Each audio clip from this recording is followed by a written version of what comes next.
কৃতজ্ঞতা এবং শুকরিয়া আদায় করি। বরাবরের মতো আমার এলাকাবাসী আমার উপর আস্থা রেখেছে। আমি জানি তারা আমাকে ভালোবাসে, আমিও তাদেরকে ভালোবাসি।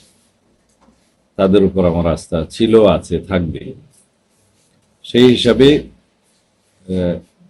আমি শুনেছি 54% ভোট কাস্টিং হয়েছে আর কি, টোটাল ভোটের। তাতে আমার প্রাপ্ত ভোটের সংখ্যা আমি এখনো অ্যাকিউরেট জানি না। সম্ভবত প্রতিদ্বন্দ্বী প্রার্থীর সাথে ব্যবধানটা 1,00,000-এর কাছাকাছি হতে পারে। আমাদের আশা ছিল মানুষ আরো বেশি ভোট দিতে আসবে। তো সেই অনুপাতে 54%টা আমার কাছে মনে হয়েছে বেশি না। হয়তো মানুষ বিগত 16-17 বছর ভোটাধিকার প্রয়োগ করতে পারে নাই, সেই জায়গায় হয়তো অনেকেই হয়তো এখনো সাহস করে ভোট সেন্টারে হয়তো আসতে চায়নি, যদি বিগত দিনের মতো কিছু হয়। তবে এইবারের নির্বাচনটা উৎসবমুখর পরিবেশে, স্বাধীন মুক্ত পরিবেশে সবাই ভোট প্রদান করেছে। আমি অনেকগুলো কেন্দ্রে গিয়েছি, দেখেছি, এবং মানুষের মধ্যে একটা ঈদের আমেজ লক্ষ্য করেছি। সবাই ভোট প্রদান করার পরেও সারাদিন অপেক্ষা করেছে ভোট কেন্দ্রের বাইরে।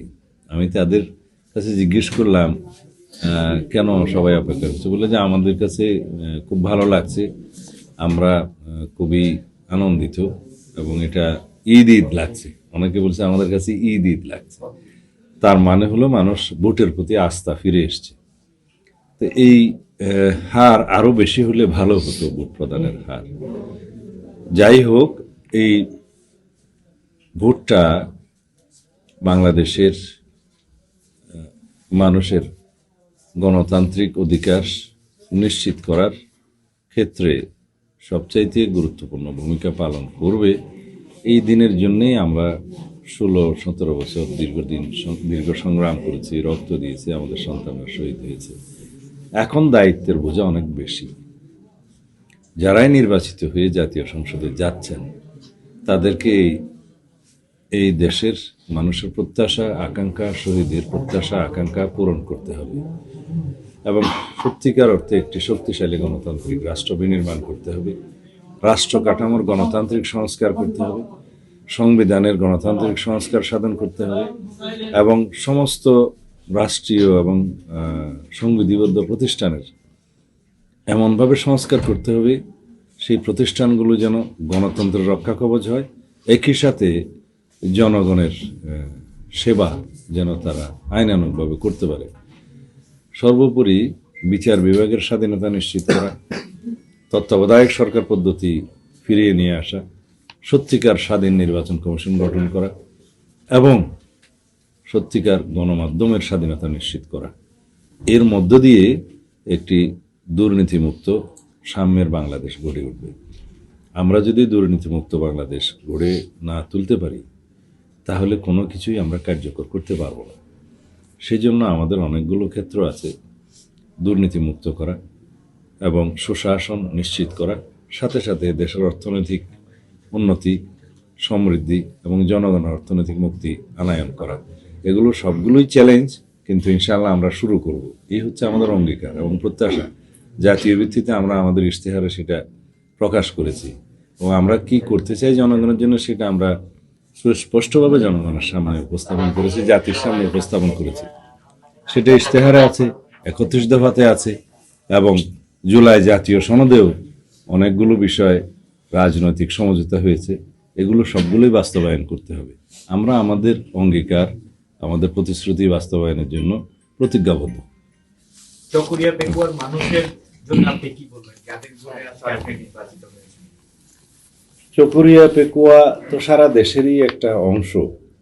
যেহেতু আমি এই এলাকারই নির্বাচিত প্রতিনিধি ছিলাম, আমার সহধর্মিণীও আমার অনুপস্থিতিতে আমি যখন কারাগারে ছিলাম, তাকেও এই এলাকার মানুষ আমার চাইতে বেশি ভোটের ব্যবধানে নির্বাচিত করেছে।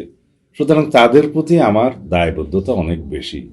এই এলাকার মানুষ ব্রিটিশ আমল থেকে পাকিস্তান আমল পর্যন্ত বাংলাদেশের একটা প্রায় 20 বছর পার হয়ে যাওয়ার পরেও উন্নয়নের ছোঁয়া পায়নি এই এলাকা। আমার এখানে শৈশব কেটেছে, কৈশোর কেটেছে। আমি এখানে কাদামাখা মাটিতে হাঁটতে হাঁটতে আমি আমার স্কুল লাইফ শেষ করেছি।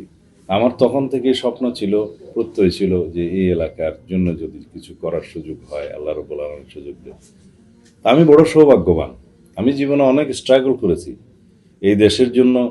আমি আমার প্রায় জীবন বিসর্জিত হয়েছিল। আমি অনেক বেশি ডেমোক্রেটিক স্ট্রাগল করেছি, গণতান্ত্রিক সংগ্রামে। কিন্তু তারপরেও আমি অনেক সৌভাগ্যবান। আল্লাহ রাব্বুল আলামিন আমাকে কখনো পরাজয়ের মুখ দেখায়নি, গ্লানির মুখ দেখায়নি। আমি বিজয়ীর বেশে এই দেশে ইজ্জতের সাথে, সম্মানের সাথে প্রত্যাবর্তন করতে পেরেছি ফ্যাসিবাদ মুক্ত বাংলাদেশে। এই শুকরিয়া আমি আমার শেষ মুহূর্ত পর্যন্ত আদায় করে যাব। সেটা আমি কৃতজ্ঞতা প্রকাশ করছি আমার দেশবাসী। আমাকে যখন গুম করা হয়েছিল, তারা আমার জন্য আল্লাহর দরবারে মোনাজাত করেছে, কেঁদেছে, এবং এই দেশের মানুষ সংগ্রাম করেছে। গণমাধ্যমের কর্মীরা আমার জন্য লিখেছে। সব মিলিয়ে রব্বুল আলামিন আপনাদের সবারই মোনাজাত কবুল করেছেন। আমি বেঁচে আছি। সুতরাং আমার দায়বদ্ধতা, আমার কৃতজ্ঞতা এই দেশের প্রতি, এই দেশের মানুষের প্রতি, বিশেষ করে আমার এলাকার মানুষের প্রতি, এই এলাকার প্রতি অনেক বেশি। আমার প্রতিশ্রুতি অনেক আছে। আমি চেষ্টা করব প্রতিশ্রুতির চাইতেও বেশি অনেক জন আশা পূরণ করার জন্য, জনপ্রত্যাশা পূরণ করার জন্য। সারা দেশের তো ফলাফল নিশ্চয়ই চোখ রাখছেন। এখন পর্যন্ত আমি দেখছি যে 55টায় বিএনপি গিয়ে ফলাফল পাওয়া গেছে। 55টায় বিএনপি প্রার্থীরা জিতেছে এবং বিএনপি জোটের প্রার্থীরা, এবং 21টাতে জামায়াত জোটের প্রার্থীরা। এখন অনেকগুলো আসন বাকি আছে। আপনি কি প্রত্যাশা করছেন বিএনপি সরকার গঠন করবে কিনা, বা 1/3 যে মেজরিটির একটা বিষয় আছে সেটা পাবে কিনা? 2/3 সরি। আমি বিভিন্ন সোর্স থেকে যেটুকু জেনেছি, এবং কেন্দ্রীয়ভাবে আমাদের যে নির্বাচনী সেল আছে ওখান থেকে জেনেছি, সারা দেশের জেলা পর্যায় থেকে কনস্টিটিউয়েন্সি ওয়াইজ আমরা যে ফলাফলগুলো বেসরকারিভাবে কালেকশন করেছি, গণমাধ্যমের বন্ধুদের মাধ্যমে, সংবাদ মাধ্যমের মাধ্যমে, আর যেগুলো জানতে পেরেছি, তাতে বিএনপি 2/3 বেশি মেজরিটি নিয়ে ইনশাআল্লাহ জাতীয় সংসদে যাবে। তো সুতরাং সরকার গঠনের ক্ষেত্রে অন্য কোনো দলের বা কারোর সাথে কোয়ালিশন করার কোনো সুযোগ নেই বা প্রশ্নই আসে না, দরকার নেই।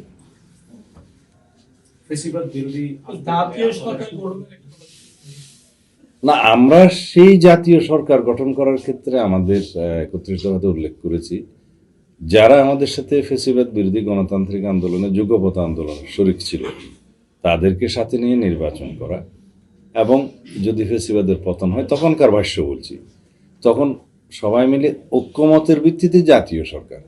এই জাতীয় সরকার কিন্তু সংসদে যারাই আছে সবাইকে নিয়ে জাতীয় সরকার নয়, ঐক্যমতের ভিত্তিতে যারা আমরা ফ্যাসিবাদ বিরোধী গণতান্ত্রিক আন্দোলনে যুগপথের সঙ্গী ছিলাম তাদেরকে নিয়ে সরকার গঠন করা, নির্বাচন করা, সেটা আমরা করেছি।